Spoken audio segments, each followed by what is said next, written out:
Okay, but if you don't slip up, isn't this Necrophos in a pretty dream scenario? He's matched up against Huskar, he's matched up against Alchemist. I mean, yes, scale-wise, for sure. Yeah, they're going to scale well into this game. So if they can win the lanes, which I don't think is totally unfeasible. I think Centaur and Necrophos are going to do well. I think you've got an Enchantress for a reason. Like you just gotta chill. You know, don't throw any bad chronos and you're good. I'm a believer. Avery's not. I'm a believer in Huskar being countered. I'm a big believer in ganking this guy as soon as possible, and they're going to try and do just that, but the gankers are going to turn around, and it's going to be Pure who's going to be dying first as they easily pick it up with Dyrachyo. They really misread that situation on BETBOOM. Yeah, that's a tough first blood to give away. Extra XP to Quinn as well. This is the downside of some of these clunky heroes. You can't even win these early fights. You're going to be in trouble on the lane. A traditional carry and put him into that off roll instead. The first requirement is, okay, he's got to be feeling good about the game. Like you can't have this guy, you can't just, like this isn't somebody that you could just put him into a terrible position and have him recover. Because most of his skill set is not set around him. That's probably true. You got to cater to the carries, as always. Yeah. So this is a game I think he has to make sure the Reaper site counts and fights on the big core targets. Because I'm pretty sure Gaming are going to have fine lanes here. This Dazzle Tusk lane is very, I mean, it's a free lane versus Void. There's no aggressive real potential here out of this lane matchup, which is not getting better for Nightfall at all. It's going to get even worse if they start giving away kills, too. Oh, beautiful stomp. What a great three-man stomp, Avery, and a double edge that hits all of them. Who said Centaur can't make plays? Yeah, but it was a big move. I think Pierre's dead too. Nobody's going to TP rotate for this? Double. And laning phase BETBOOM we're hoping for, I think. Because again, you're staring down the barrel of a very fast tempo lineup. All right, well, now this feels like desperation, but if it works, fantastic. Unfortunately, the disarm's going to come through. That's going to be a problem. State's going to get another double edge and get himself killed. Unfortunately, he's a Centaur. He has no armor. Always trying to catch up. If he gets ahead. Your enemy Huskar. Oh, yeah, no, Huskar. Your team's an old. But I'll let you in on the tip because you're a bad support. So. well, I always thought you were just talking to the audience in general, not to me. Yeah, that wasn't the audience. Oh. Every time I play against Poker, it catches me off guard. You have the spell amp built in now? Yeah. So much damage. The pure damage from Sunstrike's always like 30 or 50 more than you're used to. Yeah, anytime you amp up pure damage in any way. Thing is, Quinn's not going to be abandoning this jungle spot that he... Well, he is going to abandon it for a little bit.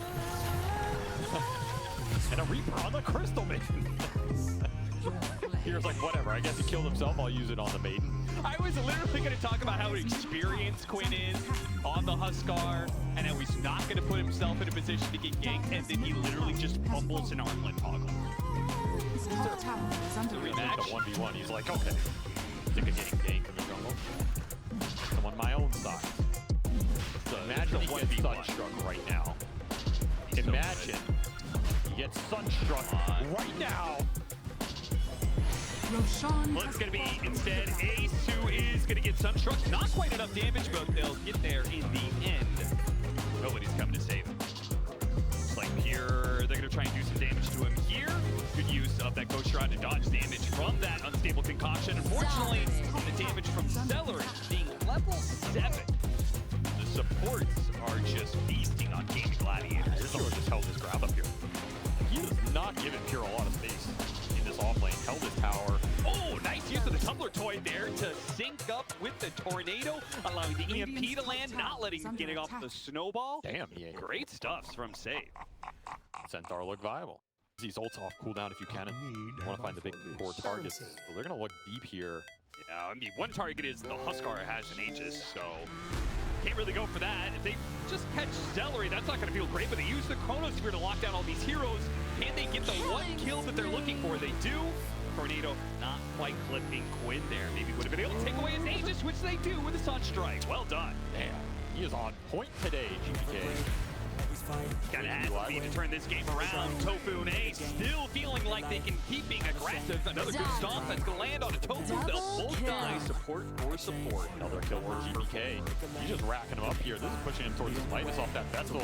They have the Reaper side. If they want to put it to use here, there is Ace sitting on the back line. So here's going to push away Ace to make sure there is no shallow grave save, but they don't even need it. They just put the damage in regardless, and Ace never really got the opportunity. Shallow grave not leveled up. Yeah, that's why. Only level 9. He was holding the point, but I mean, good point holds on both sides. That's why they're not reapering. Just walks him down. Yeah. And he is so high. Had It a is. good course here on an out. That's a move. Save, having a poke here in the top lane, just trying to get a reaction out of them, and yeah, it was a reaction. Darachi will pick up the free kill. Farming right now. You gotta remember, they have double Midas. So you're gonna pull ahead a little bit with Regal's Creed here, but not by a huge margin. He goes for it straight up. Sees an opportunity to blow up the Dazzle, the hero that they are most worried about when it comes to the counterplay against the Reaper's side. But Nightfall's going to be caught. Stop that time walk is going to be able to get him away. What a stop, though. Coming in from safe. Not enough to be able to help him, but it does bring down Tofu. Now they just need to be able to kite out this BKB and get away from Quinn. But Quinn is going to be able to catch up to Cure, slowing him down further, and that'll be the end of him. Hey, we get a little bit more here. Looks like the, they caught up the save. Celery trying to defend himself against Toronto. Tokyo gets the help.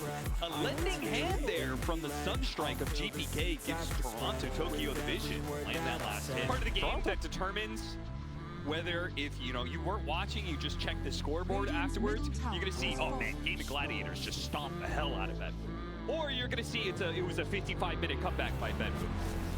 One way or the other, it comes down to these next few minutes and how these team fights are executed. In this one, BETBOOM do manage to get away without a casualty. Archie looking for another aggressive initiation of his own. Taking matters into his own hands. Okay. Being able to see a hero. Any detection? Vision? Zombie went left. Oh, actually has a ward sentry though. Tornado is going to be able to catch him in a shard. Pushing him away, but they get him with the unstable concoction. Duraccio was never too far away. 8-0. This save lane out with that.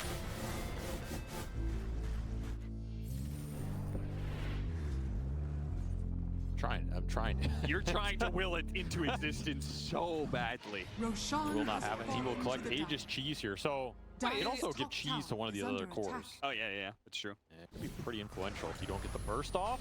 This is trying to burst down the Alchemist, and they get it. The damage has God damn, that was begun to rack up. Yeah, that ag coming out definitely helps you there. Now you have Chrono Kata. Hype up Tinker The players. Tinker player must struggle for all the 60 or 80 minutes to win that game, Shallow Grave is to counter, ready to go.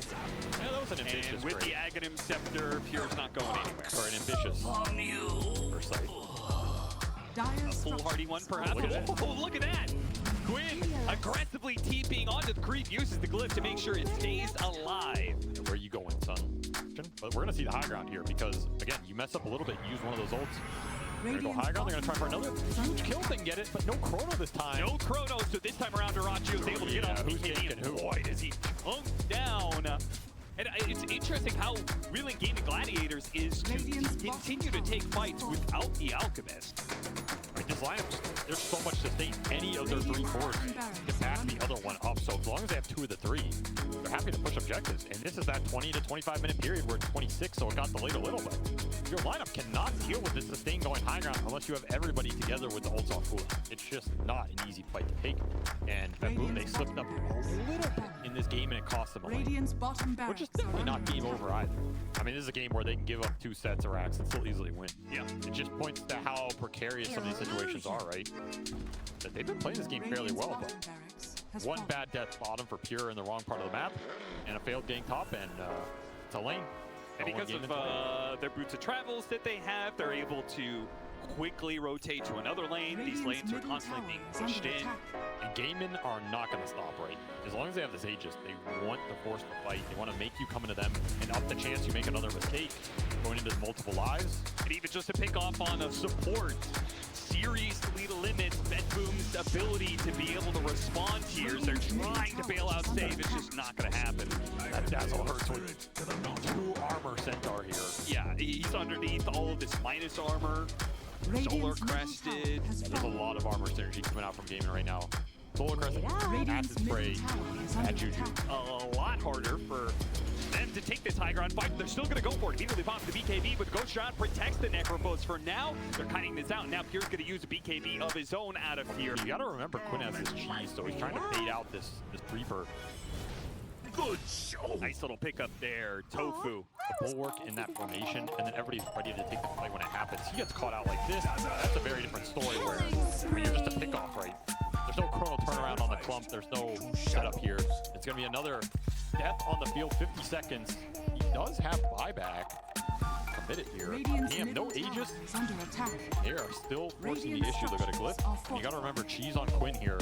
Something you have to keep in mind when you're playing around with the chrono and the Reaper.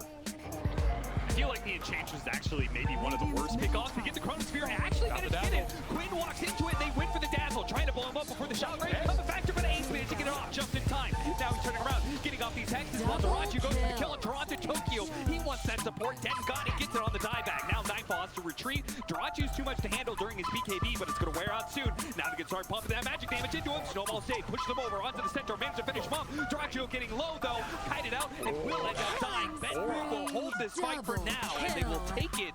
It cost them a bit, but they do manage to walk away the victors. Another wraparound here. Nightfall. Interesting angle. It breaks, so they know the Gaming Gladiator's in this spot. They need to be able to group up a little bit more here. Wolf will tank. Huskar jump Get a little fish in. Thrachio, he's going to pop it. Running into Toronto Tokyo. He hops himself away. He comes here. Doesn't get the Dazzle on the side, but he's got a Neon Disc this time around. It's going to be a much harder kill, but they still manage to get the stop. Can they finish him off in time? The backs are coming through. But no, he got off the shallow grave. Now they're going to start running out of damage. Thrachio and Quinn placed aggressively, not going to allow Nightfall to be able to jump away so easily. Gets another time walk off into the pinning goes, but he's trapped in a corner, and there's nothing GPK can do to stop it. Oh no. I mean, I'm sure he noticed it, but that was the only thing that made that fight close. Is this a pick? Is this just trying to get away? I'm not sure what's going on here because GPK and Save both look unsure about the situation. Oh no! The snowball pulled him up into the high ground after they tried to chase after GPK, who blinked in a direction that pulled that snowball straight into Pure. That was not the gank he was looking for. No, it wasn't. I like that really bad there, as GPK will throw his teammate under the bus. I think there was an assumption there that Gaming Gladiators were going to be playing for Roshan, and anybody who showed anywhere else was going to be a pickoff. There's no glyph here.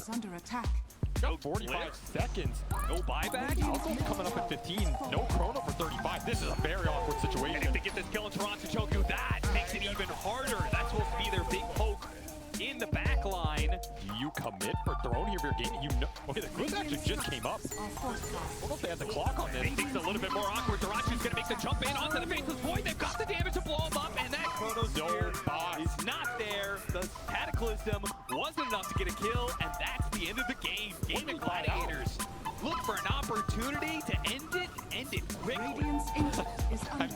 Okay, I mean, a sequence of unfortunate events would be the call from BETBOOM. A sequence of, well, yeah, that's what we expected to happen all along if you're gaming.